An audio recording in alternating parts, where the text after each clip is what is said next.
Vénganse, vénganse, vénganse. Vamos a jugar hoy, hoy, hoy.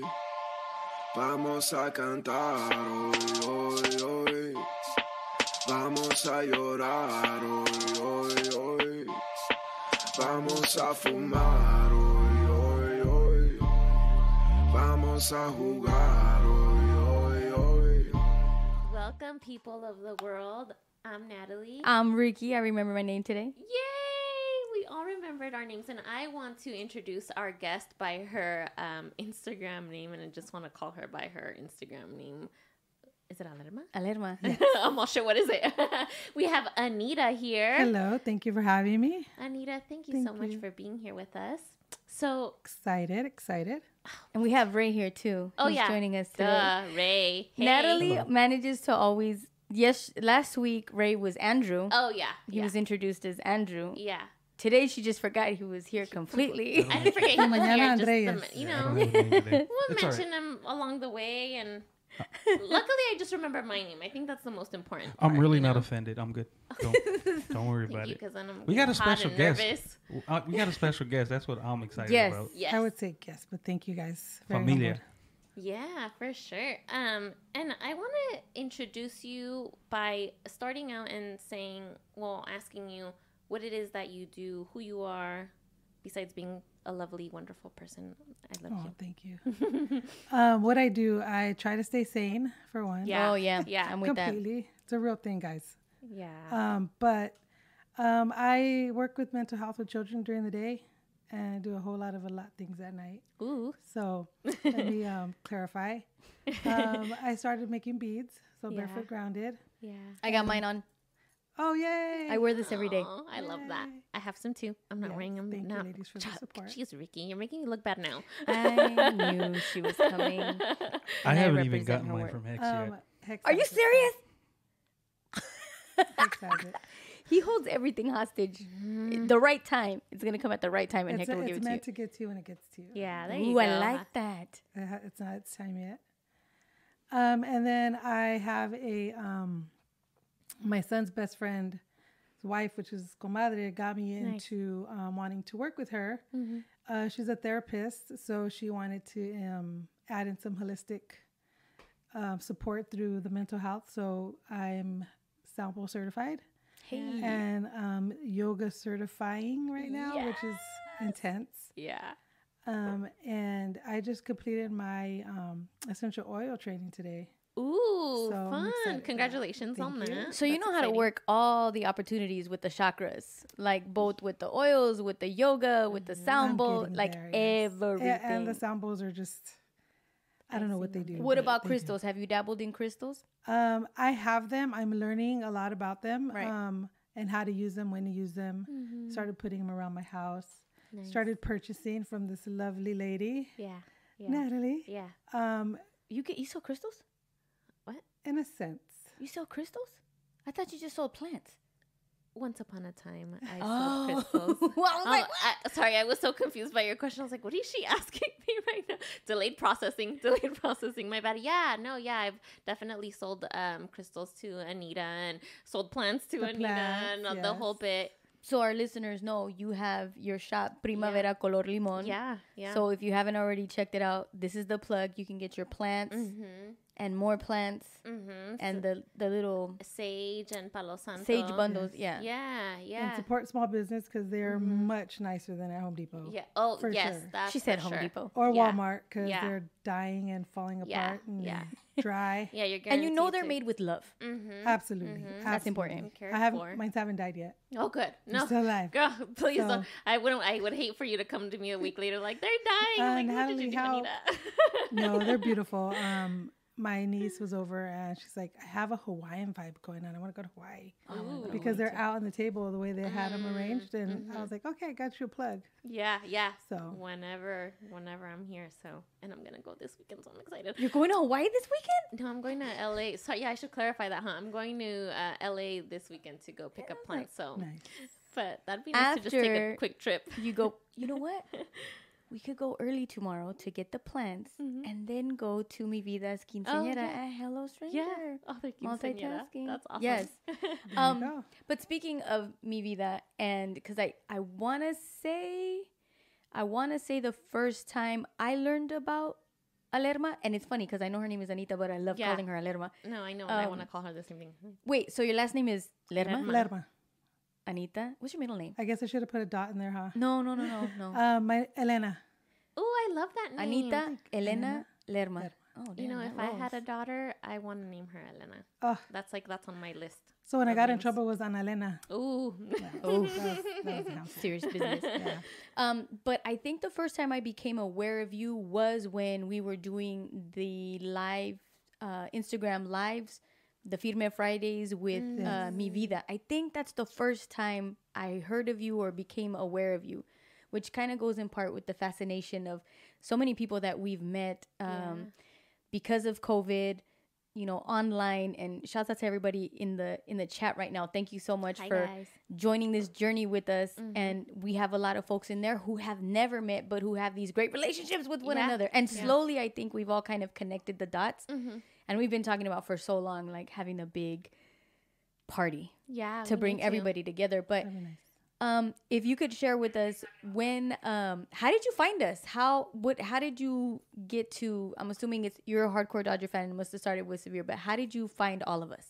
Actually, I stumbled upon it during COVID. So I was like stuck in the house and, you know, and I found you guys playing, but I can't remember who it was first that I think it was, I can't remember who gave it to me first, but I was looking for a support for suicide prevention. Oh, we talked. You okay? And then I got your number through, not your number, but like Instagram online. And I was embarrassed. And then it went to Bartley, I think. Oh, yes. Yes. And then it ended with you. Yes. And then and we met at my office where you came with the beautiful merch. We were so late delivering the merch. Remember, we were handling Severe's merch, and it was we were trying so many different vendors, and Anita was so patient with me, and it was so long, and I said, I need to just give this to you. Yeah. And so again, we're strangers. We don't know each other other than the correspondence online. Yeah. And I got to meet her. So that was your work. Monday? That was where you worked. Where I worked in one of the mental health. Yeah. Are you still there? I am currently trying to leave. And we had like a great conversation in the parking lot. Like it was a minute that we were there. But as soon as I met her, I was like, this is a good human being. Like she's got a good soul. Truly. Thank you. Yeah, I feel like I need to do more. I think I've completed what I needed there. Not that I don't love what I do. It's just I feel it needs to be somewhere else right now. So everything has its time, right? Yeah. Merch had its time. And it's good that you know that everything has a season and that your time there is coming to an end. So I hope that you're able to find something somewhere else that's more fulfilling. Yeah. It'll get there. It's meant to be somehow. Actually, Natalie, I like how you I know you didn't mean to say full feeling, but it is. You're searching for that feeling of fullness. Yeah. Yes, fulfillment, but also to feel that fullness. Yeah. I'm with that. I like it. I like it too. So you were talking about how you actually saw us. We were mentioning this is our third season of On This Frequency, but you were also one of those people who saw us on Instagram when we were doing it from the patio. And that would be the first season. That was the first season. Experimenting with all of that. So we really appreciate you. You're essentially family because we did really all get to know each other during COVID and just that bond was there. Yeah. It was meant to be. It was. So I'm curious, because you recently started, you recently got certified in sound bath healing and you recently started your yoga certification, right? Yeah. What brought you to that point? Like what made you decide, all right, I'm going to do this. This is my next step here. So Nicole, so her name's Nicole. The other Legaspi.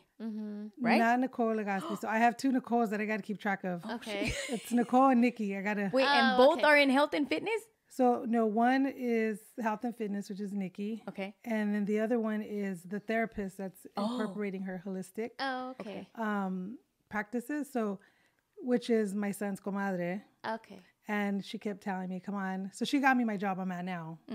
So now I'm with her and my other job. So she wants to pull me in completely. Oh, I love that. And she's like, here you go. you're going to get sound bath certified. Here goes the yoga certification. And here you go. Yes. Yeah. Had you ever experienced this? Is it sound bath or sound bowl? What is it? So it's the bath is what you do, and then the bowl is what you play. So you're actually taking a bath. No, so it's called, what it is, it's a very relaxed environment. So lights dim, you set the mood per se, and you relax, sitting down, laying down, however it makes you feel comfortable. And then there's several bowls that you play. So it's like high frequency that kind of clears bad energy waves out of yourself or any, you can also take your crystals when you go. It's good for your home. So if you're at home, you can play it on YouTube. Clears out energies. I just thought, I have an idea. Well, and I wanted to make a request, and I think we're thinking the same thing. Okay, Yes, say it. okay, Well, let me see if we're all here at the same place, because I had a bowl in the car that I was going to bring in to play before I left. Hello. Is that what you were thinking? Yes. Yes. I was like, can I make a request? Can you do this here? Yes, but so, because see how I was literally thinking like, and the first time I had heard of a sound bath, it was a friend of mine. She's like, oh yeah, I did it in Palm Springs. And I literally imagined like a bunch of people in a bath, or like a big pool type area with the sound bowl in the bath or in the back, so that it's kind of a like dimensional experience, so to speak. But before she introduced you to that, had you known about that? Were you aware of that? I've heard of them, but I've never like dabbled or looked into it or been to one. Right. But now they have one where it's the metal bowls. They have a big one you can stand in it, and that's you can cool. stand in it? Stand or sit in it. So I went to NAM last year, which is a conference for music. They had an entire section, of just sound bowls. How I cool was like, is wow. that? Yeah, when I saw them at NAM, I was like, this is serious business. Like, Yeah. this is Oh, no yeah. joke. Just like aisles and aisles of all kinds of different bowls.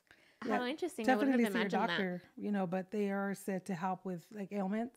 that. So definitely seek a doctor for any medical, assistance, but it's supposed to help with a lot of things. How cool. Yeah. And it's made out of crystal quartz. So that's why they're All the bowls? all of them. Ooh, Oh, really? that sounds expensive and fragile. Yes.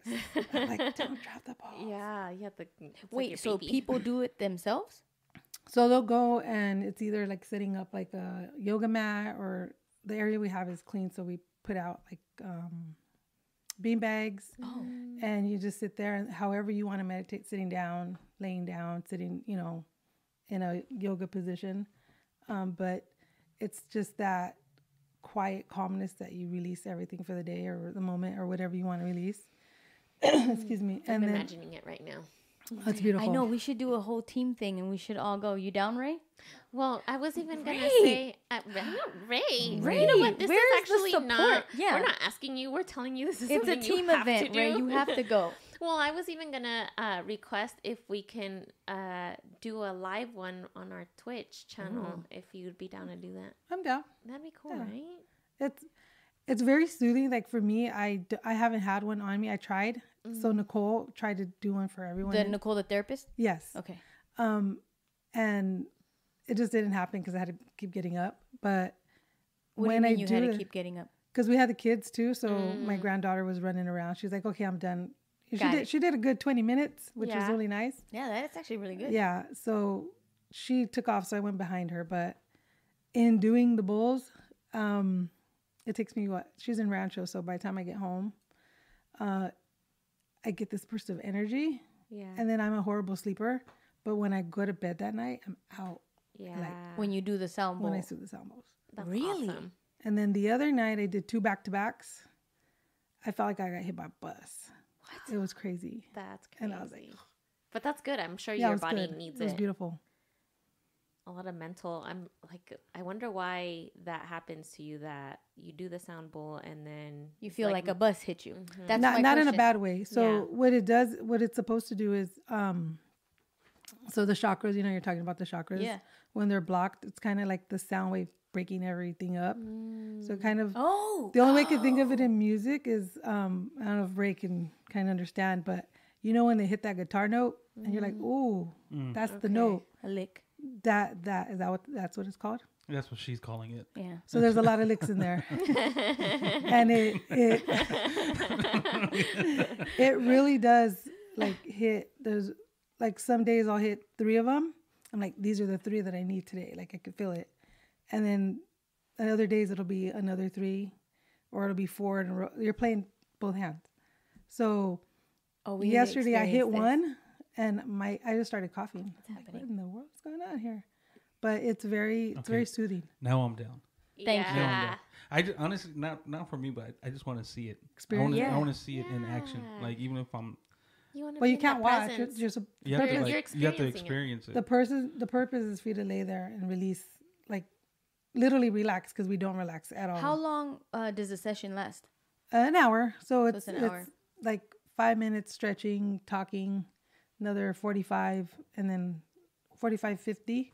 And then just processing a little bit afterwards. I love that. I've seen. Have you? Because Mike and I, we play sound baths at home because how you're saying YouTube, right? But I've seen some that are hours long. Oh yeah. And yes. I'm wondering, like, how does the person sit there for 5 hours straight, moving their hands around and sitting in the same position? At least not that I've sat through a 5-hour session, but I'm going through it and I'm like, oh, they're really sitting there for that long. Wait, you actually see the person sitting there for 5 hours? No, because I haven't seen the. Well, no, that's what it has to be an edit. Unless it's an like edit. they just add it. You just. Oh, yeah. Is that what it is? Yeah, it has to be. I mean, look, I'm gullible. Well, but actually, it could be that, but then also. My question is how do you have that much time on your hands? Well, hold on, because if you're doing it for a living, right, and you're getting paid for this, that's true. Because at first I was like, that's a long time, but you guys have DJed longer than that sometimes, where you've had to long periods of time. You're standing and you're performing. Yeah. So it's essentially the same thing. You're doing. So they're probably doing it straight through. Hey, I don't know about that. I don't know about the YouTube ones because I think it's an edit. Because they have it's not performance based at that point. It's just for you to have experience an audible, thing. So you want to make it as long as possible. Yeah. So that in between your sleep, if you're up and out, it's, continuous. Maybe I'll try it like after like a long ass gig. Like we should. Oh, that would be. You guys are gonna knock Cause see, out. like this way, because you would have to like that would be one of the ways to be able to like really experience it, right? Because your body has to go through something in order for it to. I'm only laughing because I see like a whole Rose City Sound sleepover because you guys are gonna be all It's gonna happen. You know why? Because we have a crazy weekend this weekend, and it's gonna be a lot of energy, a lot of focus. It's just all kinds of stuff, and it'd be great to after that for all of us because we're all heavily involved to just experience that. And what's your schedule like? Can we book you? We want to do it, and we can go to your facility to do it. Or you do can it go. anywhere. I can come. You guys. So the thing is, traveling for me right now is, it'd be nice to travel, but I don't know you, so I want to come back. Yeah, I want to be alive. Yeah. But for people that I know, I can come out and do it on that part. I'm just thinking space wise because I really would. Vinny said it's a great team building thing, and he's not wrong about that. Yeah. And I also think that we need a Vinny drop on this too. But I also think it's a good way. I don't know, maybe I'm just making this up in my head. Like you have a specific group of people that are on a mission together, that are doing something together that in some way, maybe the energies can find a way to connect. Yeah. On a deeper level, because I think all of us, here have a great deeper connection, but sometimes life is boring and sometimes life gets old and sometimes you're like, okay, what's next? What's new? So you're seeing it like a reset. Yeah. It's going to be something that you end up like. And it would be, to add, it would be new to everyone. So it's a new experience that everyone can bond over, right? Yeah. I think that's what you're trying to get at too. And you want to believe that you can elevate, right? So cool. Yeah. We were all operating under this frequency, right? All of us making moves like this. And then now, bam, now we got cleansed our little limpia with these sound bowls. Yeah. And now what do? And you would hope that it has, an enhanced effect on your creativity and your conversations and your genuine, connections with people. I'm trying to figure out that burst of energy though that you were talking about. Right. So I was going to just say, so like, because that has to be like a roller coaster of like for you, like your mindset and everything. Because it's like say we like after a weekend like what we're about to do, right? If we go through all that and then we say, all right, this is going to be like a reset day that we do with Anita. Yes. like, I wonder how that burst is gonna feel. Like, would I even have anything to like let out right after? You know what I mean? That's just for me. Everyone's different. Oh, so okay. I have people that just, I have one that I go every month. She's like, when you leave, I'm out. Like, I go to sleep. So it's different for everyone. And then too, I think where you said, where are we going? You guys are on this frequency. Like I found the pun, right? You guys are gonna be on a higher frequency. I just got what I said right now as you repeated it. I thought you were being sharp with it. I know. I was like, that was a good one, Ricky. Yeah. Oh God. But no, it's different for everyone. We'll edit that part out. You're right on top of it. You're good. And then it's just the same thing. It's I don't know if Nani can see the similarities where with yoga you have that spiritual experience, right? I don't know if you ever did it, but I cried one time doing yoga, maybe even 3 times. And I'm like, what in the hell's going on with me? Yeah. You cried 3 different times during 3 different sessions? Yeah. We just did a yoga class.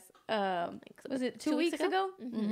I've done yoga with Natalie before. We did this. Was it aerial yoga? Yeah. The one hanging from the. Which was super exciting, but it made me feel very nauseous afterwards. I felt sick afterwards. It's actually a really challenging workout, but you don't realize how hard you're actually working out because you're in all these poses and you're hanging from the wall, and so it feels like it's not a lot of work.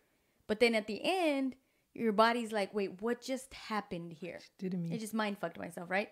So when we went to this yoga class, it was not aerial, but it was Natalie, myself, and my 2 daughters. It was the first yoga class I'd ever been in where they were playing pop music. Yeah. Like they were playing Rihanna, Amy Winehouse. I was singing along, and then I felt weird because I'm like, should I be focused on the pose or getting the lyrics right? Like, what's going on? Should I be singing and breathing at the same time? But oh my God, I was full blown sweating, like hot, working out. And then the end, just like, it's like being put to bed when you're a baby. You're just, doing this. But then getting up and then going home, it's like everything kind of just went to my body and I just felt nauseous and sick. But I think we talked about maybe that's all the toxins leaving my body. Well, that's the same thing happens with the sound bowl. You can cry. You can feel nauseous. You need to drink water afterwards because it does, does mess with your body. Yeah. So that's crazy how we don't realize how much that plays a role in how it manifests in our body. What? Toxicity?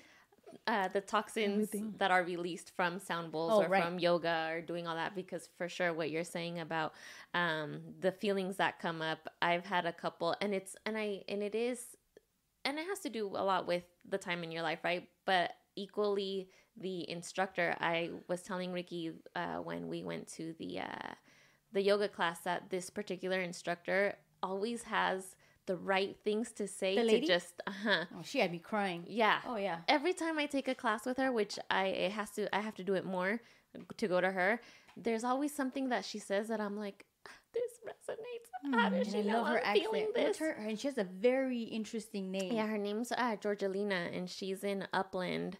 And she's just so, I don't know, there's this presence about her that's just so soothing and calming. And you don't get that from a lot of instructors, So in and out, do your job and work on. Some are more mechanical. Some are just whatever energy they bring. It's not her, and I really like her. When you mean mechanical, do you mean like technical, like in the pose, like they're focused on you doing the pose right versus okay? Where with her, she has a message that she wants to deliver, and she delivers it very clearly. Yeah, she did. She hits it. So yeah. So what you said about the feelings, for sure, yoga and the sound, all of it. Yeah, and I think it's the same with music, right? We cry, we laugh, we dance. It's all of the above. Yesterday, I was in the worst mood in the world, and you guys came on, and I'm like, oh yeah, this is good. Yeah. So that's one thing I always hear, like, especially from Anita, and it's funny because like the set, like the chat could be interesting. Yeah. But as soon as Anita comes into the chat, it kind of like settles a little bit. It's like you carry that vibe though, just throughout, even Anita's you know what I mean? Mediator. Yeah, but it's one of those things. As I've even shared it on my set. Like there's times where I not want to be doing a set. Like I'm not in the mental capacity to do something like that. But at the end of the day, performing it the way I want to do it for the people that like to listen to what I'm doing is like a form of therapy, which is the same for like the sound baths and the yoga. Like everything is a form of meditation, depending on how you take it. Yeah, you just have to receive it in a positive light, right? Like you can't just, no matter what it is, because there's some people that those beds of spikes, and some people lay on it. Like I can't be relaxed on something like that. Yeah, but some people use that as a form of like meditation and stuff. How do you know you can't be relaxed on that? You've done it? It just looks intimidating. The thought of it doesn't sound. You know what? Because in that moment that you said that, what I thought about was tattoos, right? Draw blood from me or poke me in the butt to give me some antibiotic, I will pass out, faint, and die. Really? Like, I can't see needles. Like, no. But how you tat it up, huh?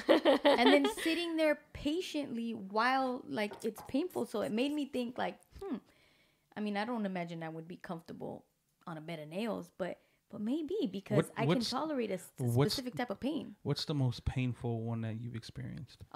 Have you had one where you've experienced like being able to actually hear the needle in your skin? Oh yeah, it's the one I have on the two that I have on my fingers.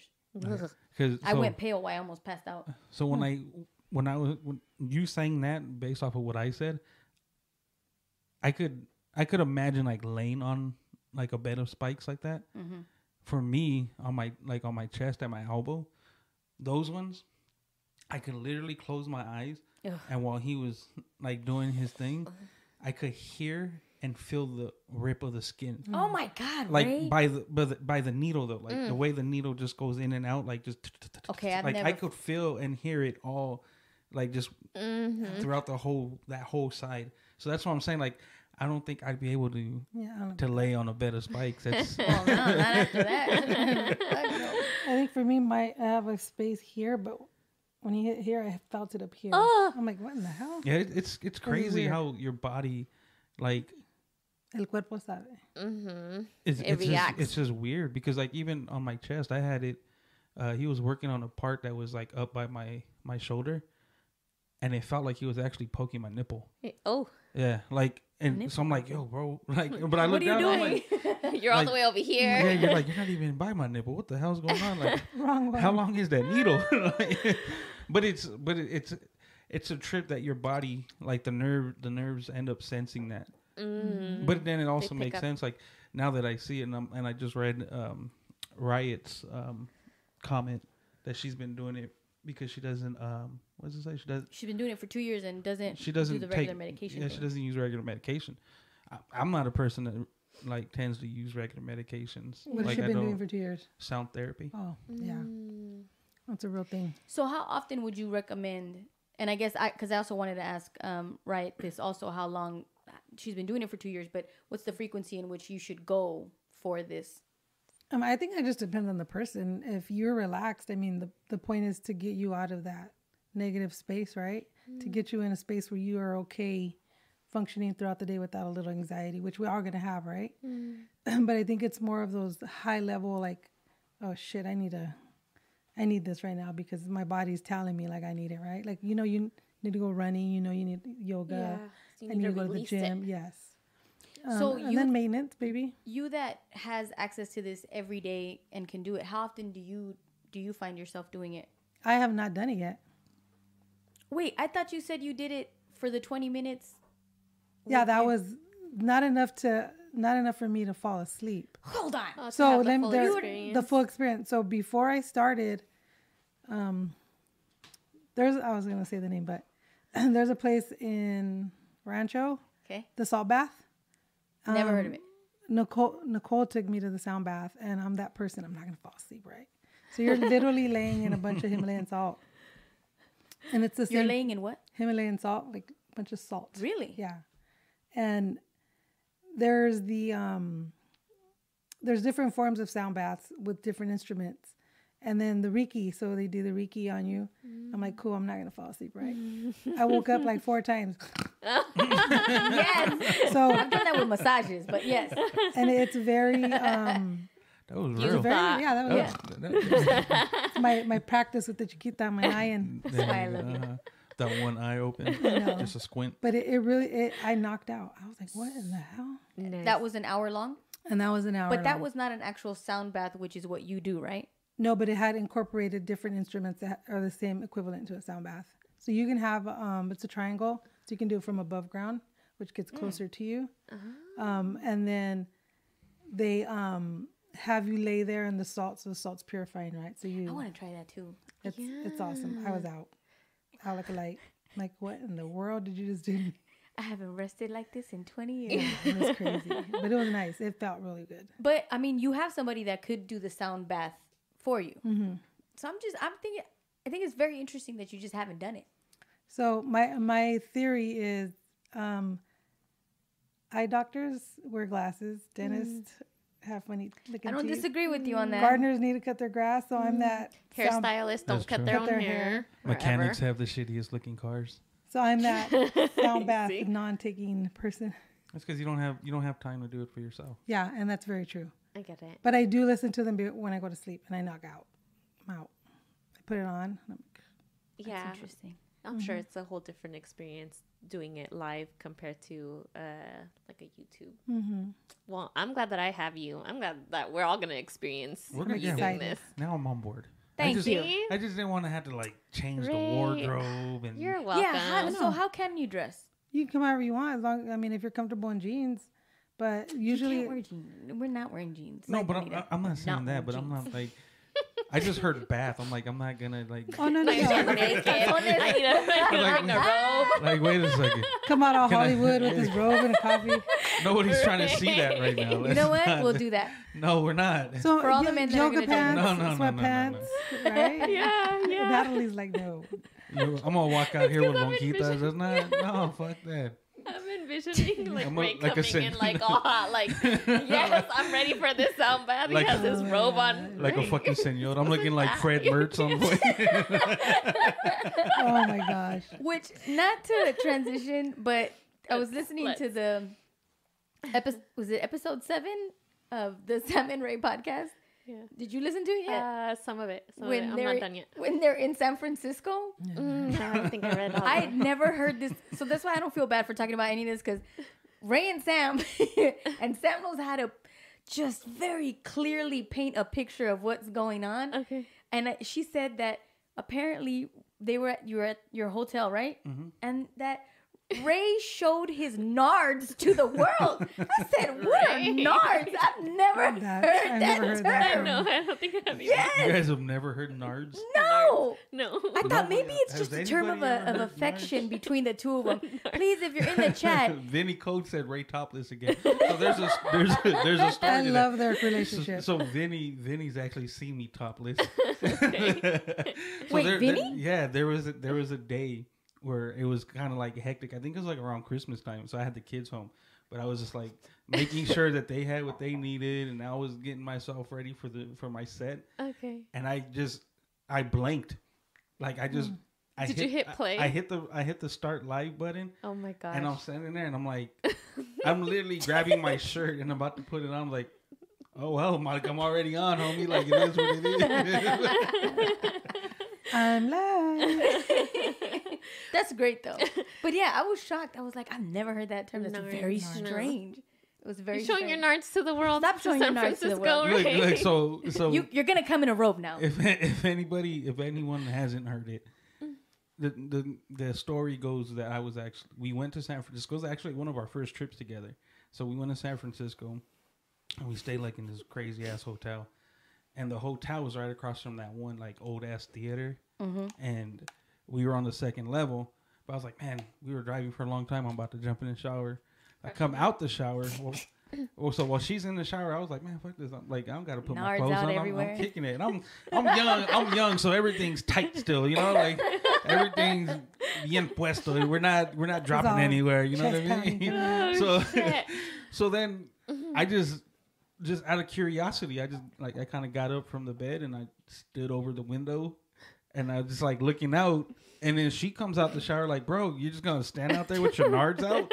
And I was like, yeah. I was like, oh shit, oh wow. Like, I mean, it is. You only live once, right? Exactly. We do only live once, and you just gotta just go out there and do your thing. Yeah. Like that's it. Have a good time with everything. Put your nards out there. Man, those are young frequencies. Yeah, there you go. I was feeling the vibrations. You listen to the universe. Right, You which did. by the way, we keep mentioning your set. Can you tell us where we can listen to you on Twitch? What's your Twitch? My You Twitch. took a little break this week. I did take a break only because That's why I was mad yesterday. Yes. The hell? you know what I woke up today and I'm like, you're not gonna go on today. You get used to. my kids' schedule. My kids are they're going on spring break, but this week is like their conference week, and so they're all out early. So usually like I'm able to go on while they're still in school and then dip out and then go pick them up. But as early as they get out, it wasn't going to allow me that time. So I'm just like, you know what? We got a lot going on this week. Yeah. Let me just go ahead and I'm just going to take the break from it. Yeah. Plus there's new things going on. I'm not going to be doing it from the same spot I was doing it at. So there's also like now the new logistics of setting everything up here in Rose City. So just little things here and there. But if you guys want to catch it, Tuesday 10 a.m. and Fridays 10 a.m. And then just randomly, whenever H&R says let's put a fucking set together, then we'll put a set together. But it's DJ Raymond _ Andrew _ on Twitch. Okay. Subscribe. Do your thing. Take I a like when listen. your kids are on there. They're like in the little corner. So I told him, I was like, when you come into the studio, bring the kids, because I work from home on those days, and I was like, they can hang out right here, do their little appearance. You need to do it. Yeah. They need to make their appearance. Wait, sing it again. No, they're super cute. I love it. At the end of the day, that's part of like the other thing. Like I want to make sure my kids know what I'm doing. Yeah. You know, and my son gets interested because he's 11, so like Twitch and the way Twitch works now, like he knows what it is. So He's every now curious. and then he'll be like, "Hey, can I get a Twitch account?" And he wants because he does gaming, like he Roblox and all that. So it's just like I'll think about it. He what? He does Roblox. What's it's that? a game. Oh, okay. So I'm just like, you know what? I'll think about it, but at the same time, you got to guard them. Oh yeah, definitely. Especially with all these live streams when you don't know what it is. There's no controls. There's no control over it. You know what I mean? And I don't want him being subjected to that. He's older, but he's still young at the same time. You know what I mean? Like it's like one of the biggest streams, like all these streams for the kids, especially like a big flag for that. And I'm going off topic here, but add me in your account, but there's 0 posts, and you have all these likes and these followers. Delete, block, get rid of it. Yeah. That's a and no. don't be hitting those links. That's how you get scammed and you lose your account. Yeah. Yes. Be like, Definitely. I was hacked last year or 2 years ago. I don't even know how long ago it was, but yeah, it's scary. And I want to touch on Riot because I had asked her how many times she goes to the. Here's some information. The internet's listening. Was that you or me? That was Siri you. That was is on your watch. always listening. Oh, that was scary. She goes to get a sound Riot, bath. I thought Riot was letting you I know. know. that I was like, info. what the hell? This is it right Like, here. yo, how did that happen? Peace. But that she said about every 2 weeks, and so that made me think. I mean, in comparison to a massage, right? So you get a massage, you do a sound bath, all these different things that you could try. I think like every 2 weeks, like bi-monthly is good for the body. Like if I could do it, if I could Every do it like week? twice a week, every week. Oh yeah. But is that maintenance now, or is that what she did? Is that what she did before? It when she sounds barely like started? this is maintenance for her, but she says if she has a bad day, she'll make a visit like 100%. And what contributes to all this stress, and Riot is mentioning that being a parent is no joke, right? And it just adds to everything. You have 2 children, right? 3. You have 3. How old are they? Ooh. One's gonna be 25. 27. Hold on, are you squinting your eyes because you can't remember? No, because No. she can't see. I can't see. 25, 27, and 34. Hold on. Sorry, son. I think 34. 25, 27. I'm 34. I was just because sometimes I forget the ages of my kids, so it kind of makes me feel better that other parents. Oh shit! Yeah, he's gonna be 34. You almost have a 40-year-old. I do, and I'll be 36 years in this year. So that's why I'm like, okay, yeah, 34. Doing the math. And parenting never ends. Absolutely not. It really doesn't. I tell Natalie all the time, I wish my kids were smaller. They were toddlers. My youngest just got her driver's license, and they're doing their lives. They're living their lives, and I miss them. And it's like, man, like I wish, but it is a never ending job. And one of the reasons why you do need to take self-care very seriously. Absolutely. And they come back. I mean, I was just talking about you. Like, you're like, oh, you want to grow. I want you to walk. I want you to get big. My son's in that stage right now, the younger one, where his son is learning to crawl. So he's like, oh, I just want him to walk. I'm like, hold on. Like, let him enjoy the process. Because my mom would tell me, oh, don't worry about them when you have them at home because you know where they're at. You know what they're doing. That's actually a great point. So when they're gone, you're like, and I didn't understand that until my kids would actually leave. And I'm like, what in the hell? Where are they? What are you doing? And you're worried. Yeah. And then you want it to go so fast, but at the same time, you end up realizing like you're not going to get it back. Yeah. So it's like, maybe we should just slow it down. Even when they're young, like I look at my son now, and that's one thing I've always told him, like even to this day, is like, look, man, we're both gonna fuck up. Like, I'm with you. Everything that I do as a father is my first time, and everything you do, every mistake you do, that's gonna be the first time you've done it. So I gotta react a certain way, right? So I gotta let you know, like, hey, I'm not reacting this way because I don't like you. That's just my natural reaction, and we're gonna have to figure it out.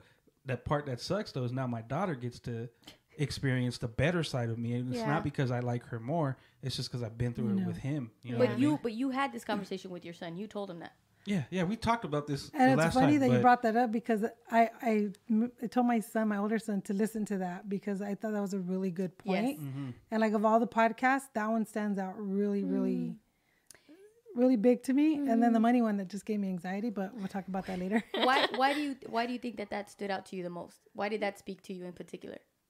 Because it's true. Like, we don't tell our kids that, but it's being honest, right? It's being open with them to care enough to say, hey, I didn't do shit right. I'm not perfect, you know? Yeah, I don't know what the fuck I'm doing, but be easy on me. Yeah, because it's important that they know that. To a limit, though, because sometimes you don't want them to use that against you, though, either. You don't want them to be like, you don't know what you're talking about, because they could be right. But at the same time, you're a father figure, and you still got to have some type of authority over it. But when you fuck up, you got to be honest. Be like, look, I didn't react that way. That's like one thing that I look at, and I reiterate a lot of things with my son, and it might be guilt, but it also goes back to like mental health.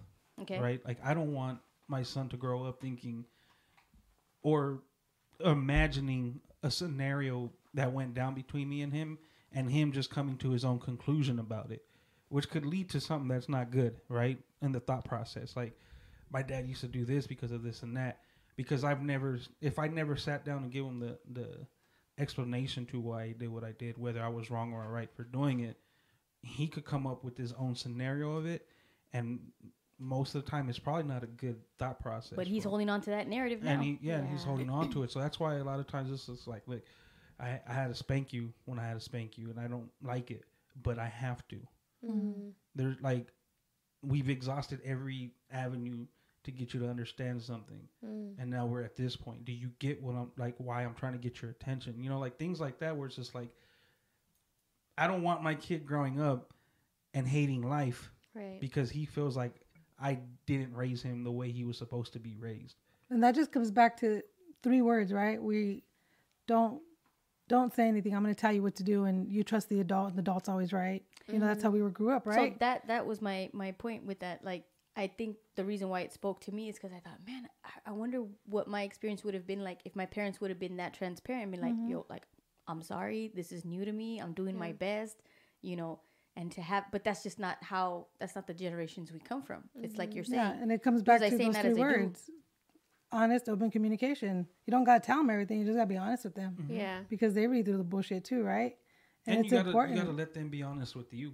And even if you don't like it. Yeah, respectful. Because one thing that I always tell, like actually today, like one of his friends And her mom, like, I'm sitting in the car waiting for him to walk to the car, and he comes to the car, but then this lady, like, knocks on my window while he's trying to open the door. And she was like, "Can I speak to you for a second?" I said, "About what?" She said, "Well, my daughter and your son are friends." She's telling me all this in Spanish. And apparently my son called her a fancy bitch. Oh. Right? Oh. But he didn't mean, so you said it and I'm like, so look, I kind of liked it. And then I was like, oh, but it's offensive. Like, but this is what she's saying that he said, right? I don't know if it's true or not. But just based off of your reaction, that was a compliment, right? yeah. So like, you guys okay. were like, "Oh, that's." but for me, I'm like, wait a minute, because I went on the yeah, same page. yeah. But see, and that's the other thing that I had to explain to him. I said, "Look, one, she doesn't speak English, so there's a communication barrier in understanding that just because someone said the word bitch doesn't mean it's necessarily a derogatory form of it. You know what I mean? Like, there's a lot of women, especially now, when you guys talk to your girlfriends, it's like, "Bitch, you crazy." Like, it's just like a form of saying the word without any meaning towards it, right? So words of endearment. I ended up like having to tell him. I said, "Look, I get maybe like those are your homies and you're just being funny in the moment." I was like, "But sometimes you just got to shut up. You don't have to say everything that you're thinking. Just if you wanted to." Because what happened was he was complimenting homegirl and was like, "Hey, yeah, your mom like is like." According to him, the kids were having a conversation about them knowing who their parents were, like each other's parents. Like, I know what Anita's mom looks like, and I know what Natalie's mom looks like stuff like that, right? Yeah. So my son, it got to my son saying, "Oh yeah, I know who your mom is. She always has like her hair curled up and all that, like a fancy bitch." Like, and he was trying to compliment he was doing her. it like in a compliment. And here's the thing. I think you guys initially were like, "Oh, right." Because again, we associate that word in a certain way. Young people now, that's a term. It's common. That's how they talk. Yeah, it's like I'm taking it as a compliment just because I have to hear my kids say that shit all the time, and it's I'm like back then we used to always say, "What's up, fool?" Yeah. But our parents were like, "Yo, don't be calling each other fools. That's not cool." Like, so it was one of those things where I had to tell them, like, "Look, I'm not mad at you because I was like, I did tell him, I said, what I am pissed about is that I'm minding my own business and someone that I don't know is interrupting my peace. She does not need a knock on my door to tell me that you said something. So do me a favor from now on, think before you speak so that I don't have someone else's parents knocking on my door trying to have a conversation." Because at the end of it, I figured out she just didn't understand the context in which it was said. Yeah, the context. And which goes back to what you were saying, honest communication. And then understanding, like, hey, like there's an Spanish barrier. He wasn't calling you. Just don't say it in Spanish. Yeah, he didn't call you a perra, homie. Like, he called you. he didn't call you a zorra. That's my favorite. Zorra. Yeah. But it was one of those conversations. It's like, look, you're not in trouble because of that, but don't lie to me. Mm-hmm. Oh, that Don't part. let me find out that you're lying to me. Because if you made a mistake, we're gonna fix it. If not, and that's open, honest communication. Yeah. It's having like, you can come tell me how you feel, but do it with respect, right?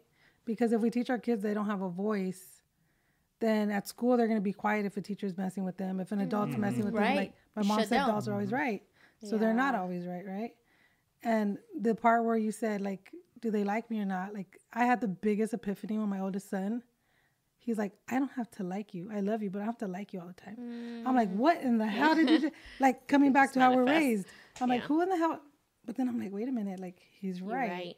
You're right. So, Ricky, for those who can't see, like, the gestures that we do when you guys listen to this. If we had a Ray cam. When Anita was saying that, Ricky kept pointing towards me. But that was because yesterday on the ride home. Literally yesterday. It was probably this morning, really. Technically this morning. Actually, it was when we were pulling up to O'Donovan's because we were in the parking lot. Okay. So yeah, last night we were talking about how my mom raised us. Well, not necessarily how my mom raised us, but just in general, like how my mom would speak to us. And I said, there's a difference between like and love. And I learned that from my mom. My mom was always going to love me, but doesn't mean she's always going to like me. And Ricky was just like, what does that mean? My mouth dry. I was like, she was like, why? And why would she even say that? One, again, it goes to what Anita's saying. It's just the open and honest. Like, you gotta be that way. And I guess because my mom was that way, that's why I am the way I am with my son. And that's why in times where I feel down on myself, I give myself a limit to how far I'm gonna let that settle and dwell upon, right? Because then it's just like, all right, get up and go. And that's the same reason. I don't want my son to dwell on the past. I want him to feel the pain, cry it out, do what you got to do, and get your ass up and let's move it. Yeah. Because you can't sit there and dwell on everything that has happened in your past. One way for me to understand of attacking that now is by just communicating with him and letting him know, like, I fucked up as a parent, or you're fucking up as a child. But let them know, like, the levels to it, and just be, again, honest. Because if you're not, they're not going to trust what you're going to say, and there's going to be a fear. There's already a fear because you're there, my son's already like, I don't want to tell you because, like, if he likes a girl, he's not going to tell me because he doesn't want me to know. But I'm like, I'm not going to fuck with you, bro. But a little bit of fear is okay. No, a little bit of fear is fine. But you also have to, like, when those hard times come, and it's just like, man, I really have to fucking be, like, if I'm really going to be upset about something he's going to tell me, I can't take it to that extreme because I told him to be honest with me. Right. Check your feelings. Yeah. Like, so I had to be a man of my word and say, okay, like, I'm upset about it. Now let's fix it. Yeah. Because I think a lot of people forget or say, you know, we're raising our kids. We're not raising kids. We're raising young adults. Amen. To go into the world. And if you're teaching them this that young, they're going to go out and do the same thing. That's one thing that I tell Samantha, like, we raise our children to be adults, not adults how to not be children. Yeah. And that's where a lot of the problems are. When adults become adults and they're still doing childish shit, they get offended and there's no accountability for their actions because they never had that type of discipline when they were younger. Yeah. So it's just which now leaks into your adult. Yeah. So now it's just like, hey, I gotta. How dare you tell me that I was wrong for doing that? I'm 35 years old. I could do what I want. No, you can't. Yeah. You can't do what you want. You gotta. There has to be a code. You can't. Natalie's like, oh shit. Yeah. No. Well, I mean, I always just reflect on the way that I treated my mom as a teenager and young adult, and now I think like, well, I don't want to do that because I don't want that to come back. You know, now as a parent. But it will. Wait, what do you mean? Oh, I'm sure it'll manifest in different ways. Just the like what your mom did.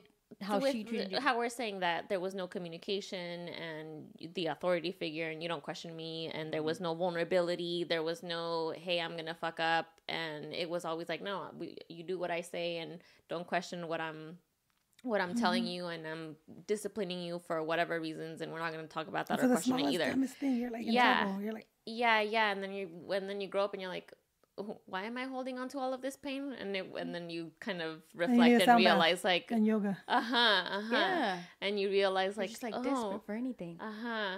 So now I'm taking all of my own experiences, and you know, when the time comes, I do want to have an open communication with my child or my children, right? Because I want to make his experience better for his own sake. I almost think there's a prerequisite to that. And I think that's having an honest and open communication with your spouse, right? Like your partner who you're raising this child with, right? Exactly. Because I think, and to go back to that same episode 7 from the Sam and Ray podcast, there's a part in the episode where Ray and Sam are talking about their depression and about how Ray didn't necessarily communicate. I did listen to that part. He didn't like want to share or didn't share, and she didn't know that. And I think that oftentimes, and before you want to communicate greatly with your kid, right? If you're not practicing that with yourselves, it's really hard, right? Because what is he gonna see? Yeah. And so it's being able to be vulnerable with your partner, because now that made me wonder, like, and have you thought like, hey, has Mike gone through anything that I'm not aware of or that he hasn't shared with me because, you know, he thinks that he can't? And it goes the same with your husband, right? Like, are you fully aware of what he's really gone through? Vice versa, right? Because I think women, we do communicate, sometimes even over-communicate. Bold letters. Bold letters on cardboard. Like, we're letting you know, like, I'm dying here. Yeah. But it's not so much with men. What do you guys think about that part? Do you think that the men in your lives have really been honest and open with how they feel? Yes. For me, yes. Yes, to a certain point, because I think it comes back to I wasn't raised like that. I can't, like, because then that I'm not going to give you the whole right? The whole is going to be like, well, you're going to look at me different. Because if you haven't talked about that at the beginning, it's hard to bring it up. 5, 10, 30 some years, you're like, oh, hell no. Like, what are we talking about here, right? So I think it's important, like right now, super important is when you're dating, find that mental health question, right? Not like, oh, do you have depression or, oh, do you have anxiety? But like, find your family history. Find out what they're like. What is that? Their family history or your own? Like, well, both. Because you can bring it up, like, right, if you're going to date somebody, you know, that's very interesting. are you close with your family? You know, do you guys hang out? Do you guys have family time together? That tells you a lot. Well, that was one of Natalie's, what she valued in a spouse, right? Was what is your relationship with your mother? Yeah. And your sister, and then like how's your family? How's your family? That, and I love that was an important thing. Mm-hmm. Excuse me, but the mental health question is an interesting one to bring up when you're dating someone, because it is a very personal question. And how would you even bring that up? Well, in that way, because if you're like, oh, how's your family? And you're like, well, I'll talk about my family. And that'll tell you a lot. What's going on, right? Yeah. Or if you're like, no, I don't talk to my family, I hang out by myself, then there's more that you need to know. To uncover. So I want to ask you, because your son's like 3-4 years younger than I am. So listen to me, Ray. So, I am your mother. So I know I'm going to stop calling you hermana and start calling you tia. Like, I knew I was a tia. Tia Anita. Nah, we're hermana still. But so, because my question is, and this goes to what Ricky was referring to, because in that episode I told Samantha, because she said, like, that was my wife's first time hearing that I was going through the depression, that she was going through the depression. But the reason why I never told her why I was going through that was because I was trying to figure out how to help her with hers. And that goes to the conditioning of how we're raised, right? So it's like, you're a man. You don't have time to fucking sit there and pity yourself. Like, you have to get up and take care of your fucking family. So in that time, it was me making sure my wife was good, because especially during the circumstances that we were in, I needed to make sure that she was okay. So there was those sleepless nights of me trying to figure out, like, what is this? Because the anxiety and all that shit, it's no joke. Like, I got everything that she was telling me. I did understand it.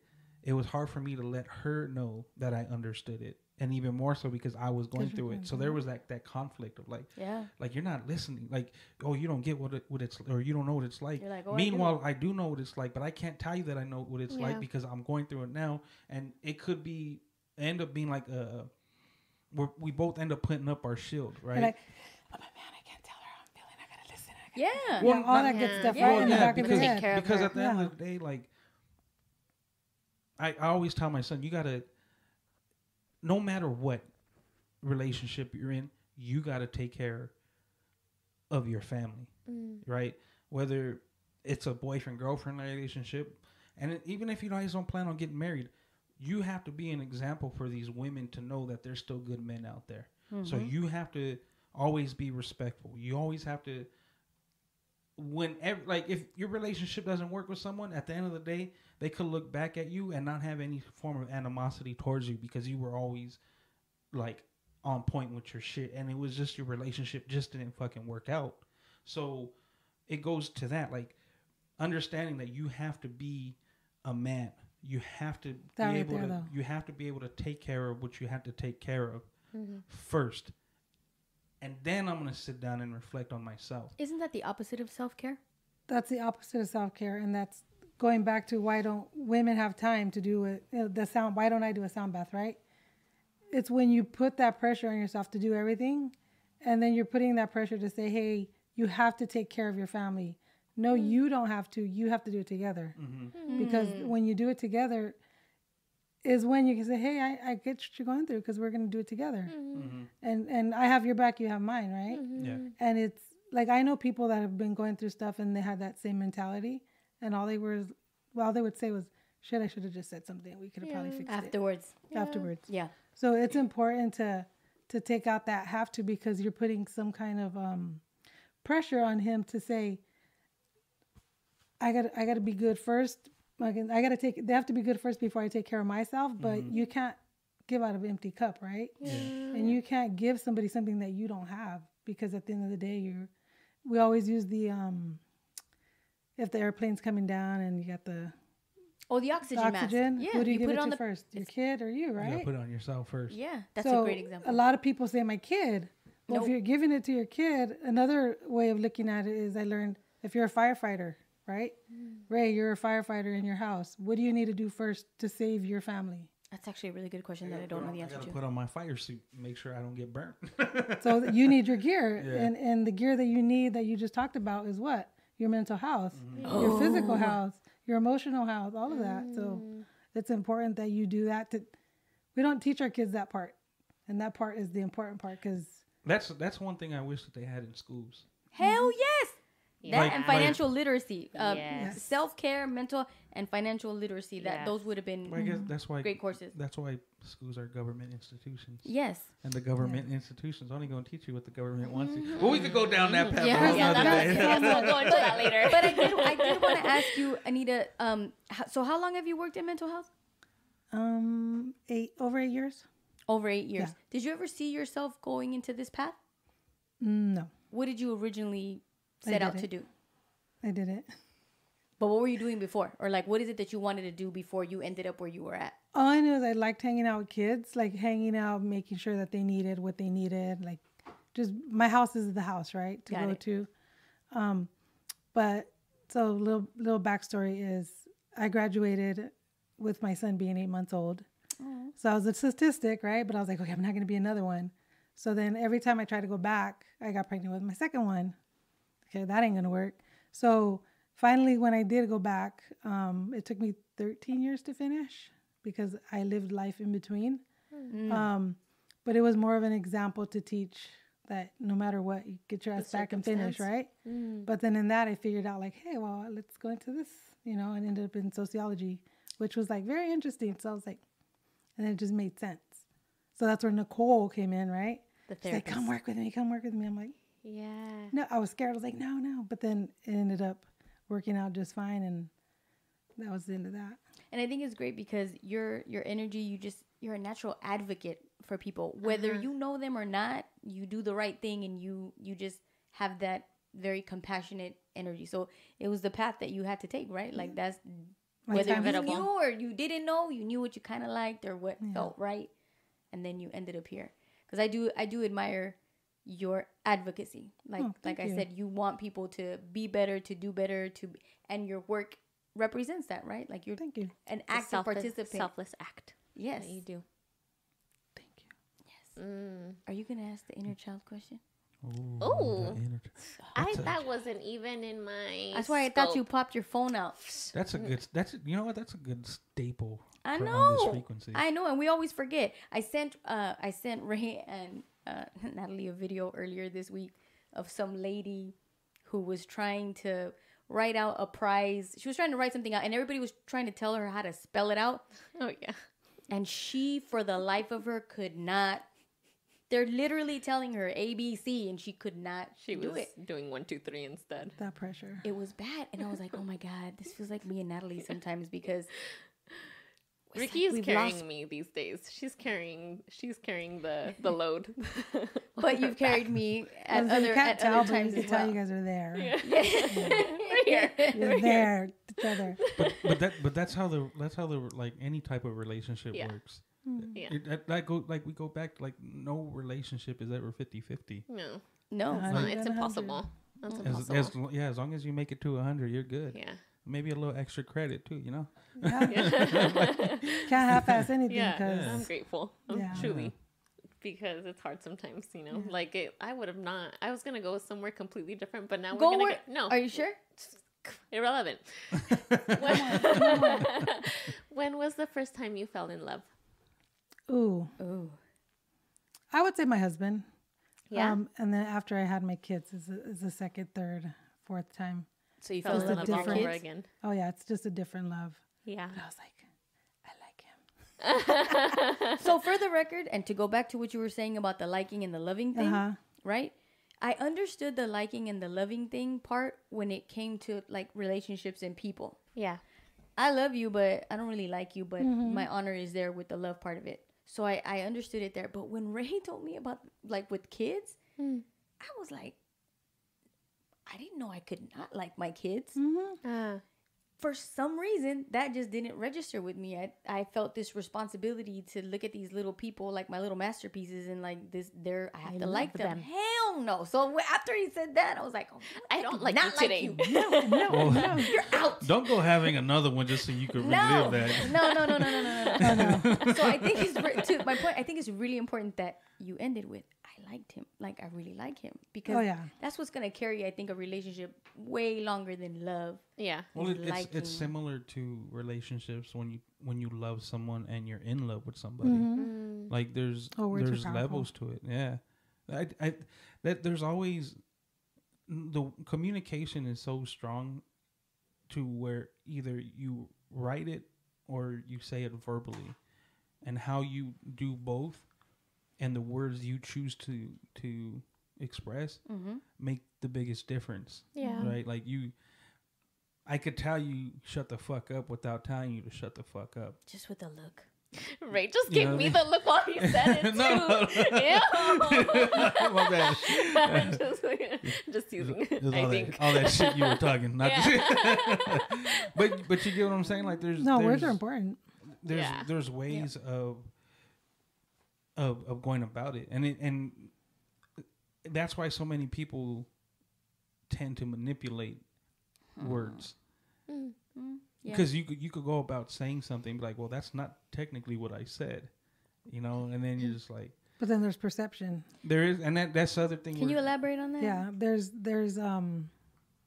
what is it called? Like you see one thing and I see another, but we're not wrong. But then there's the right? So like, what color is the wall?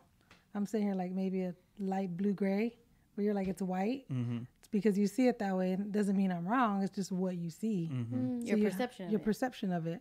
So if I put a W in front of you, you see the what? That's an M. And if I flip it around, it's a W. But are we wrong? No. It's just how we see stuff. Well, I saw a 3. You saw both sides, right? Well, that goes, I saw 3. That goes back to how we were telling Ricky last time, like truths. Like there's your truth, their truth, and the truth. So no matter how I tell you something, like that's why like it's funny when Cat Williams tells people like how can you say I'm the reason for your low self-esteem when it's esteem of your fucking self? Mm. You know what I mean? Like, yeah, I may have done and said some things, but that's your perception of it, how you went about going. Like, you could talk shit to two people, and one's gonna be more offended than the other, right? Yeah. But it's one's not gonna give a shit, and then the other one's gonna get in her head, believe everything that person says, and then suspend their life forever. Why does that have to be a her? Because it's me. It was me, and I'm trying to, get past that. But Slowly, that's 100%. That's 100%. But I think you just come like I'm a firm believer. There's like two people in the world. You're gonna dwell on what happened, and you're gonna just linger on that forever, or you're gonna like fuck that. I'm gonna do something with this, and I'm gonna make it better. Have to. Yeah. Is it possible to live in both worlds? No. You can. But to the sense of one's always going to take over the other. You can try. You're like, I'm going to, and then you're like, oh no, back to this. But then when you do that though, all you're doing is prolonging, like an experience that you really don't enjoy. Yeah. Yes. I asked that because I am in my head a lot. Like it's this whole evil twin that I have inside of me that is so negative, and it's just, it's paralyzing, right? But I think if somebody were able to have an out-of-body experience with me and like see how I was with myself and thought with myself, they would also say, but how the hell have you done everything that you've done if you think that way and you are that way?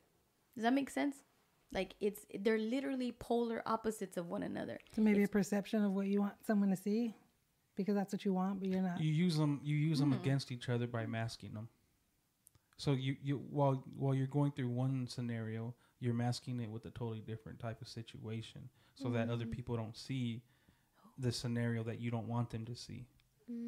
So I think for a crappy way of like visualizing it is Robin Williams, right? You have this perception of happiness, and there's like, Ricky's doing all this cool, awesome stuff for everybody, right? It was like social media. Yeah, social media is like the biggest like false reality. Yeah, because it's like, let me show you what I'm doing. Let me show you that I'm doing great. but behind the closed doors, My life is falling apart. we lost a homie Twitch. Like that's a big one. Oh my too. God, that's a right. Really big one. Like he literally did a TikTok the night before he with committed. his wife dancing. Did he commit suicide? With the wife dancing? Yeah, right. Yeah, with his wife and kids, I think. Yeah. And He did. He shot himself. And the sad part is, I think he did it to an Alicia Keys song, right? What? Wait, whoa. Oh, I don't know all that. No, he didn't. No, the he, video the with video. his kids? Yeah, no, not I the. was like, what? He I killed know. himself in Alicia? The video that he danced with, I think it was one of Alicia Keys' new like Christmas songs. So it's like it's a Christmas song. You're like, oh man, he's living life. They have a beautiful wife, beautiful children. They're just living their life. And the next day that happens. You don't. So that false reality, like That's it's like just that visual that you can only give yourself. Like that's the visual. This is what you want, but this is what I'm doing back here that nobody knows. And also because you don't want people to give you that attention. You don't want people to give you that poor Pity Ricky. party. Like, oh, poor Ricky, she's going through this and that. Because then every time you see people, that would like whatever they see you going through, that's going to be the topic of discussion every time you see people. So if you show people your vulnerability and they see it, every time they say, how are you doing? And that's why people don't show it. And yeah, because it's like after a while, like I want to get over it. Yeah. Stop asking me about it. Yeah. Because you can do 10 things right? But you do one shitty thing, forget the 10 things because they're just going to dwell on that one shitty thing. That's true. I like that. That was a lot to think about. What was the second question? When was the last time you cried? How, right before I came? No, just kidding. Wait. I mean, if you did, tell us. No. Ricky was about to be like, me too. I did. Ricky scared me this morning when she texted me. I've been crying since last night. But no, but I do want to thank you for coming in because I did hit you up this morning. And we've been talking about everything that you've done and not just being a huge supporter, but your advocacy. So, sorry. Last time you cried. That was awesome, though. Yoga. Yeah. Yeah. Was that recent? Yeah. Probably like last week. What feelings came up? I don't know. That's the thing. You're just sitting there. You're like, And then it just comes up. yeah. And then it's like, what really happened, right? Because I think it's that release of not thinking. And the You know what? toxins. I'm really glad that you said that because I've definitely had moments where I'm in tears and I have no idea why I'm crying. Wait, that makes zero sense to me. Yeah, and that's never made sense to me. Like, why am I actually crying? But it's a release. Yeah. And Wait, okay, so this is what I'm picturing in my head. You're in a yoga class, okay?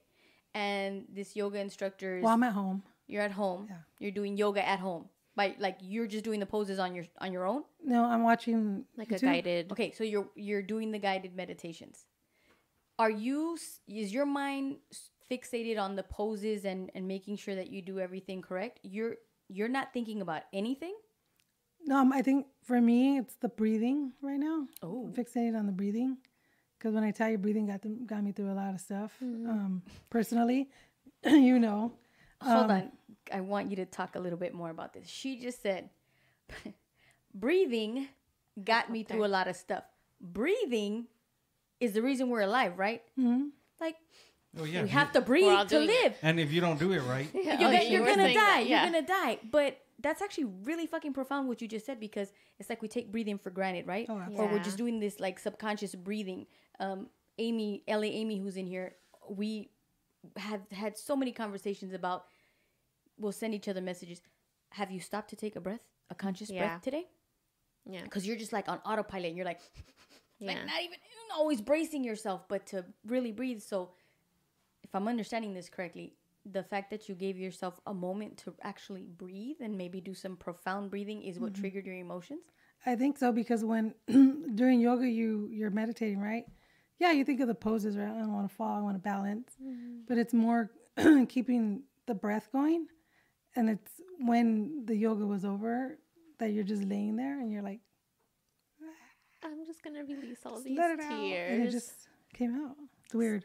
See, I can't imagine that because there's always a reason that I'm thinking in my head. I'm never unconsciously crying. I've never found myself unconsciously crying. maybe because you haven't cleared your mind. Yeah, it's not bad. what it is. Oh, that's gotta be a bad cry then. well, like Here. our discussion yesterday on the way home is part of the reason why I ended up posting what I posted on my Instagram earlier, where I asked like, when's the last time you stripped yourself down? Be And honest. Good.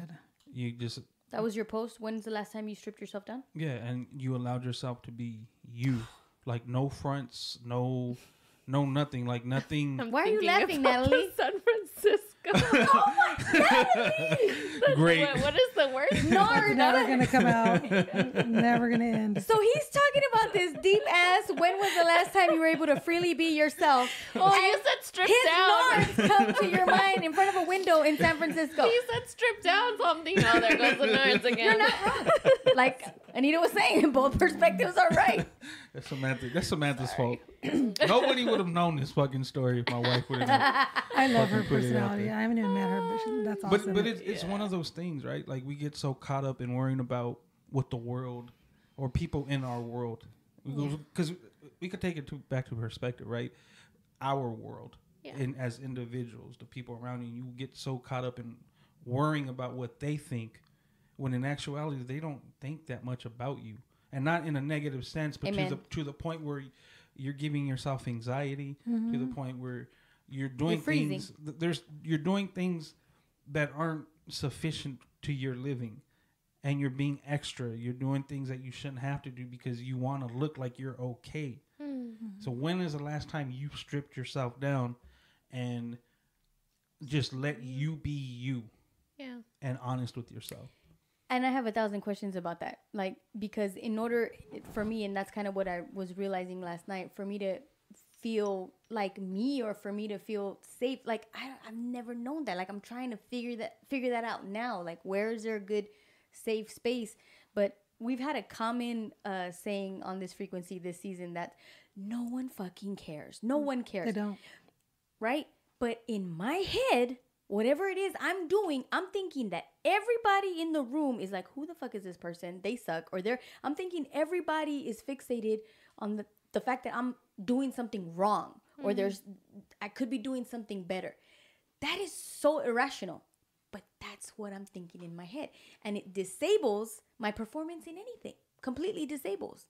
And that's what we were talking about. You know, man, what it would be like to be free and to just errors and all. Yeah. You know, and not worry about what anybody thinks. Because like we talked about earlier, we only live once. Fuck it. You just got to live. Yeah. Yeah, I could relate that. I used to live in this world where I thought about, oh my God, what are they going to say?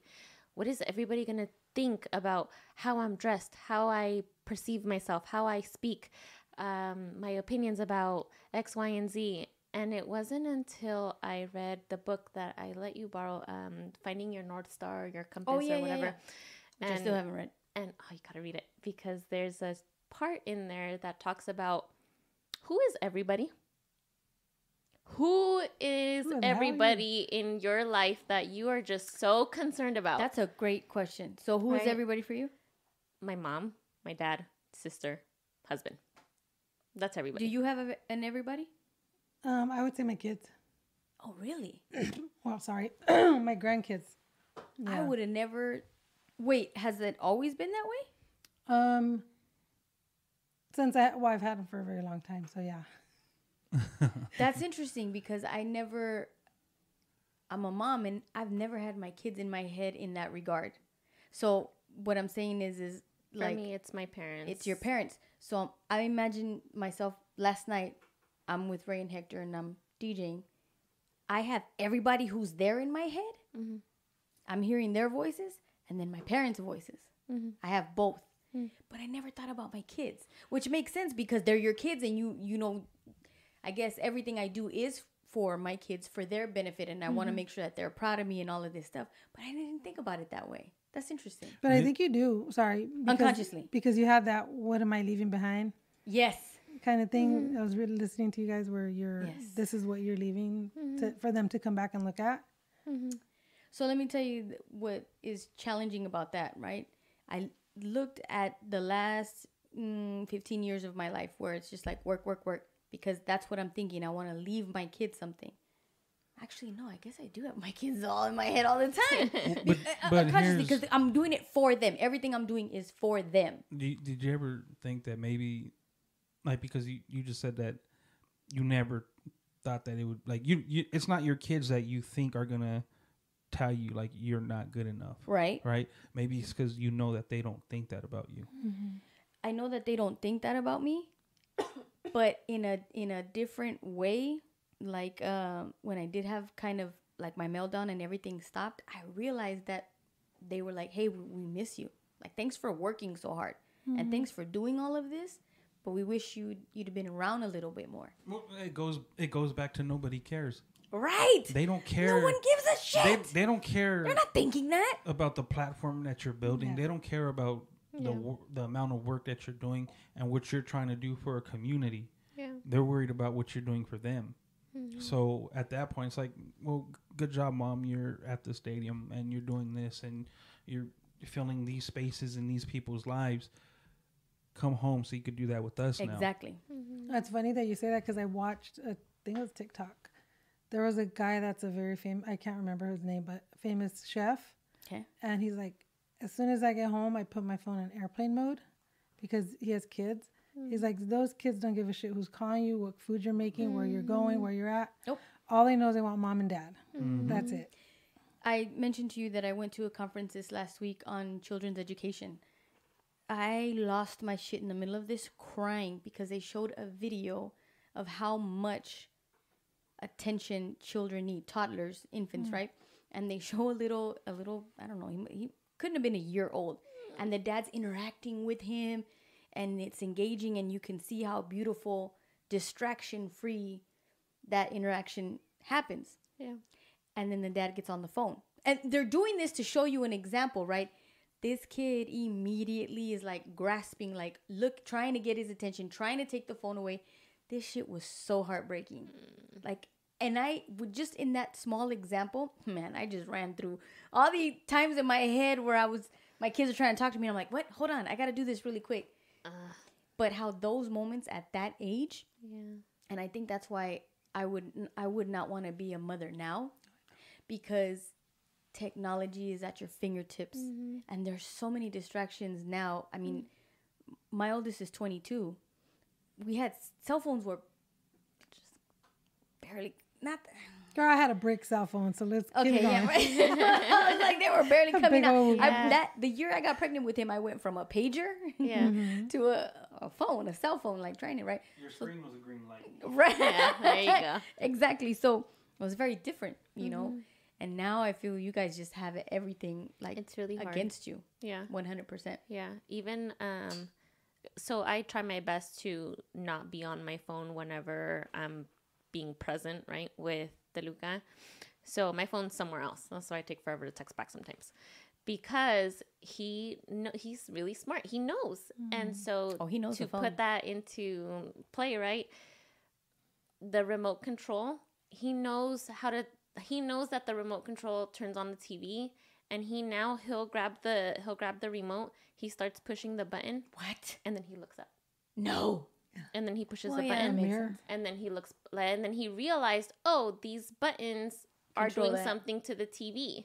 So I could only imagine, and it makes sense when people say, oh yeah, my 2-year-old knows how to use a phone. Oh, well, duh, you only need to give them 2 minutes to interact with it, and they can do whatever they need to do. And now they're raising themselves Which on is TikTok. why it amazes me when adults say, I can't do something. Yeah, Wait, right. whoa. What do you Que no Right. quieren. When adults say, "Oh, I can't figure it out," yeah, you can. Yes, you have to have the desire. Because a human that has been on this earth for less than a year, or no, he's a year now, huh? No, he's No. only 9 months. Right. I Oh, thought he damn was it. 6 months. Now he's like, he's 9 months. So Yeah.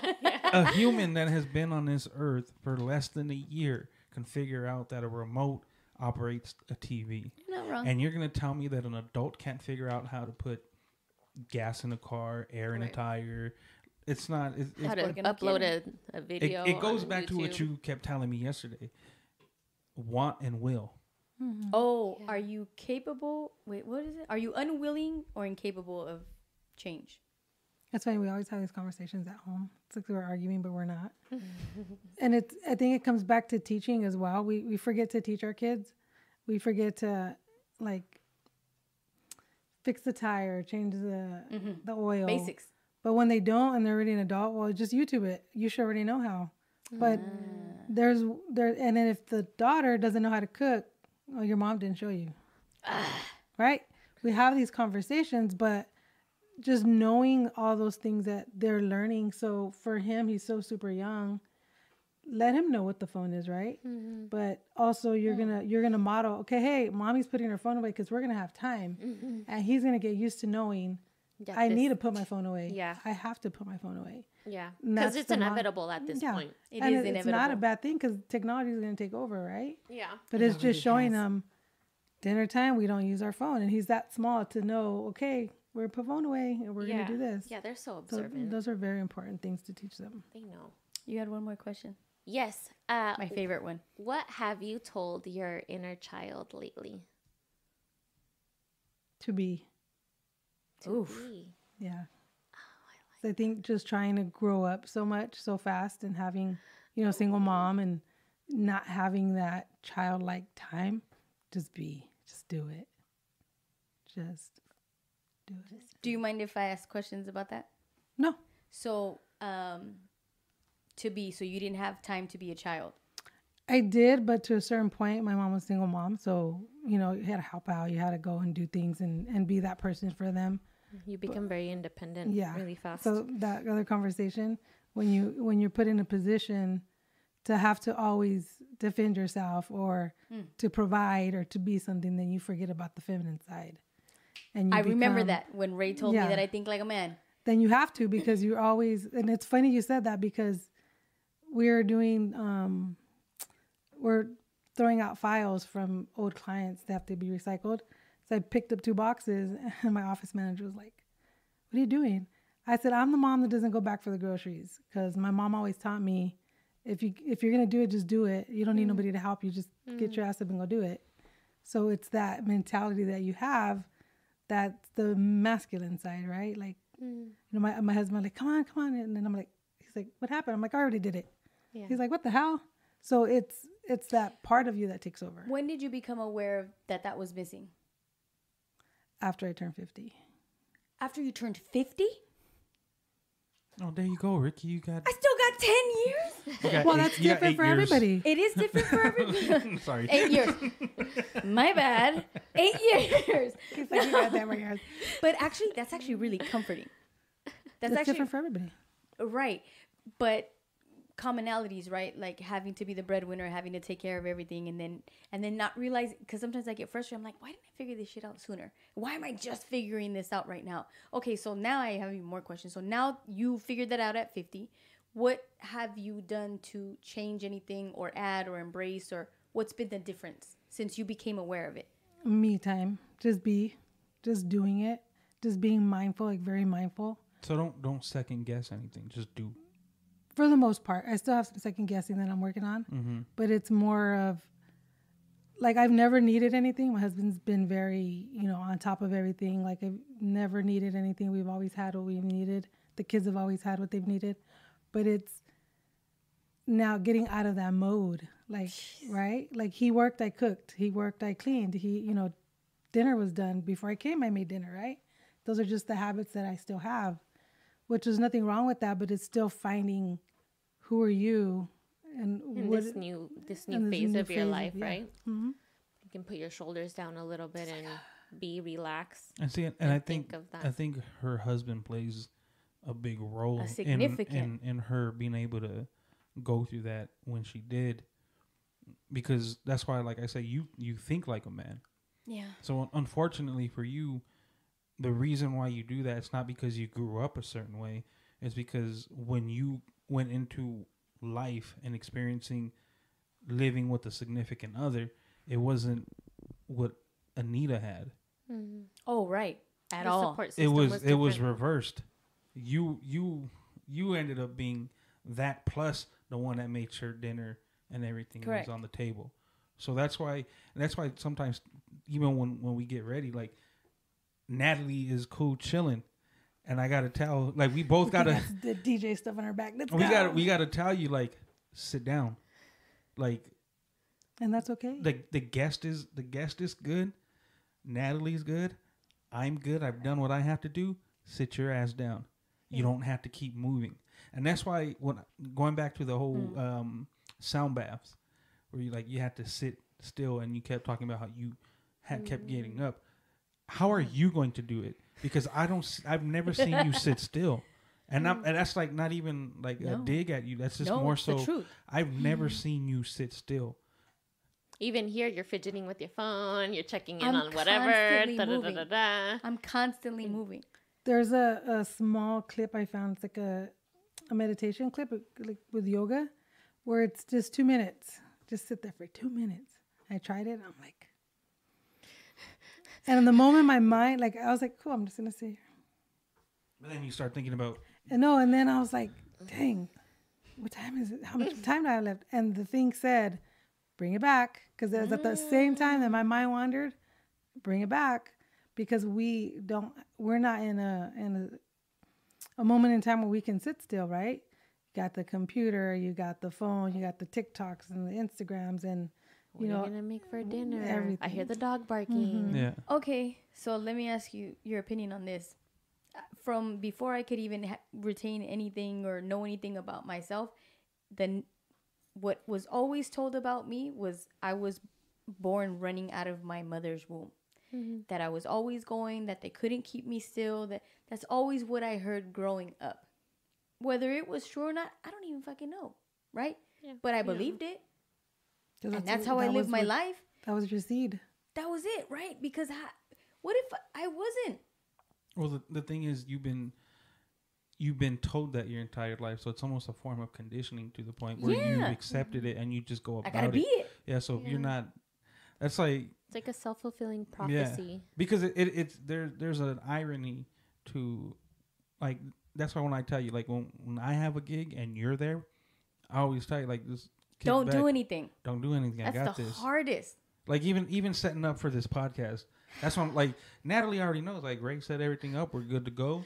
Like, yeah, I'm fully confident that I'm just gonna sit here and I'm gonna chit chat. No, but it goes back to what I told. I have this super big fear of losing people. Right in my head, I have this fucking cognate ass thought that if I'm not contributing and if I'm not helping, what if it upsets Ray? And what if he thinks he's doing everything on his own and I'm not helping and then he's like, fuck you guys, I'm done. And then he leaves. And then now I don't have Ray. But he told you to sit down. Yeah. Right. Well, and which he also says I'm a terrible listener. And I am. My mom used to always say, no oils, pero compones. Like you're like when someone, and you got to understand that my wife and I spoke about this. If you've never been spoken to direct as like being raised as a child, anytime anyone is direct to you, it might be insulting, or you just don't take it for You'll what it offended. is. Yeah, you don't. I can relate to that. You don't understand the faith that it's just. It is what it is. There's no underlining. There's no. You start overthinking. Yeah. And you start. How do you relate to that? Well, how he's saying that when it's indirect, you don't know what you did was right, if it was wrong. You start overthinking it. Mm-hmm, mm-hmm. Well, I mean, growing up, it was pretty direct what I was being told about what I could not do. But did you? But it was direct. But was it the truth? No.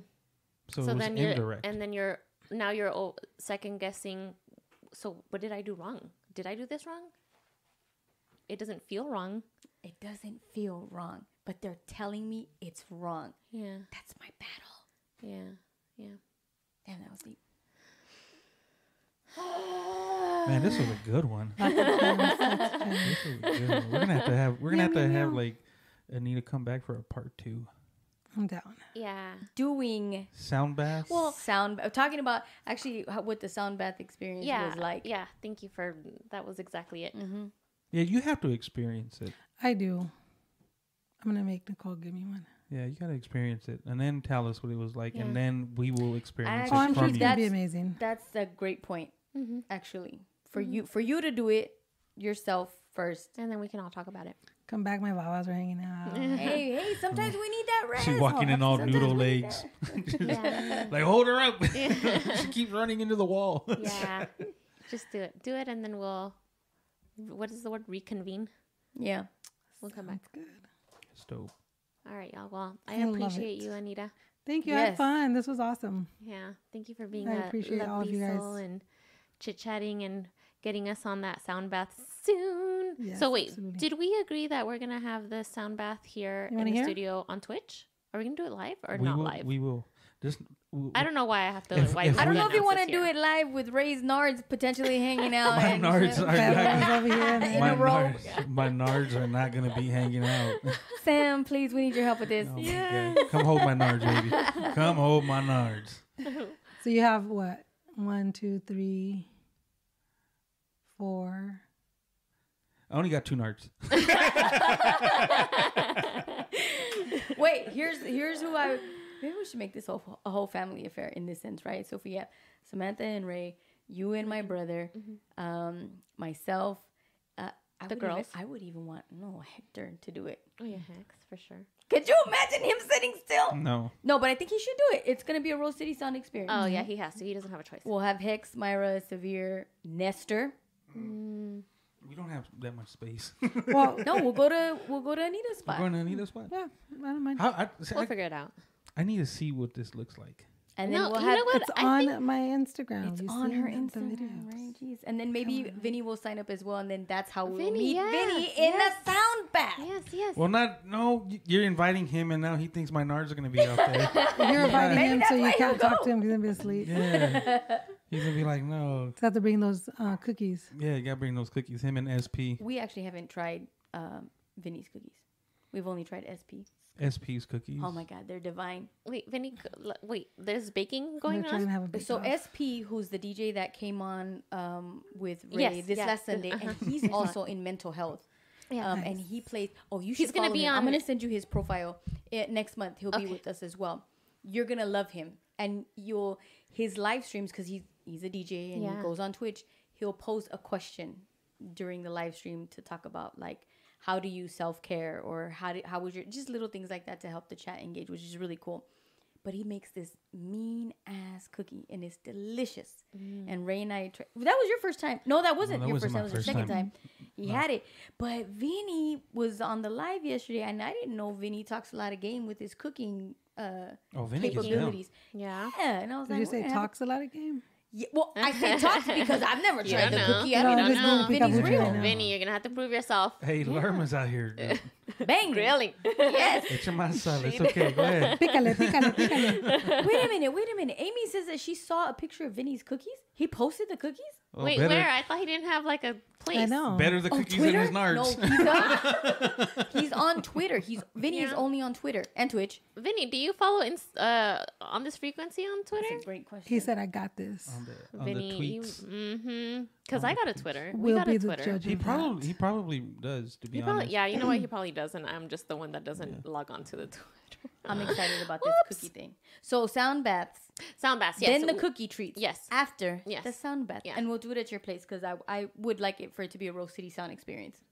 Like everybody needs some fucking healing to do. Yeah. Sounds good For to sure. me. All right, you guys. Today's episode was produced live by Raymond Andrew at Rose City Sound with your host, myself, I'm Natalie, and Ricky Lee, who is looking for I don't know what. For inquiries, topics, suggestions, and sponsorships, please email us at onthisfrequency@gmail.com. This frequency is available where all podcasts can be streamed. Watch a live stream recording every Friday at 6 p.m. Pacific Standard Time on Twitch at twitch.tv/onthisfrequency. Watch us on YouTube and be sure to hit the subscribe button to be notified whenever we upload new episodes.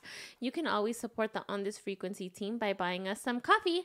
You can send us your donation at buymeacoffee.com/onthisfrequency. And you can keep in touch with us on Instagram and on Twitter. If only I logged on to the Twitter, right? Our handle is simply at On This Frequency. And for those of you tuning in on Twitch, we're closing this episode with your comments and questions after this.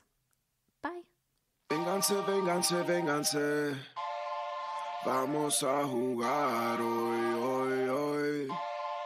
Vamos a cantar hoy, hoy, hoy. Vamos a llorar hoy, hoy, hoy. Vamos a fumar hoy, hoy, hoy. Vamos a jugar.